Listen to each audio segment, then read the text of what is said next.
অবাত আছে না, একাকী ভ্রমণের চেয়ে বন্ধুদের সাথে ঘুরতে আনন্দটা দ্বিগুণ হয়ে যায়। কথাটি একদম সত্য। হ্যাঁ, এই সফরে আমার সাথে আছে আমার অত্যন্ত কাছের এবং প্রিয় বন্ধু নজরুল ইসলাম সোহেল। সোহেলের সাথে আড্ডা, খুনসুটি আর এই সমুদ্রের মুক্ত হাওয়া সব মিলিয়ে সময়টা যেন ডানার উপর ভর করে উঠছিল। আমরা জাহাজের ডেকে দাঁড়িয়ে সোনালী মুহূর্তগুলো ক্যামেরাবন্দি করেছিলাম। যারা নিয়মিত ভ্রমণ করেন তারা জানেন একজন ভালো সঙ্গী থাকলে দীর্ঘ পথ চলা কতটা সহজ আর আনন্দময় হয়ে ওঠে। সোহেলের পরিস্থিতি এই ভ্রমণকে আরো রঙিন করে তুলেছে। জাহাজ থেকে নেমে মহেশখালী জেটিতে পৌঁছানোর পর আমরা উঠলাম স্পিন বোর্ডে। যারা একটু অ্যাডভেঞ্চার আর থ্রিল পছন্দ করেন তাদের জন্য এই রাইডটা একদম মাস্ট।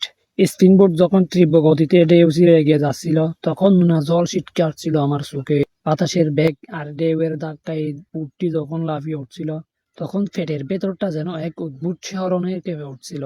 সেই অনুভূতিটি লেখে বলে বোঝানো সম্ভব নয়। মনে হচ্ছিল যেন আমরা সমুদ্রের নীল জলরাশি ভেদ করে ডানা মেলে উঠছি এক অজানা গন্তব্যের দিকে।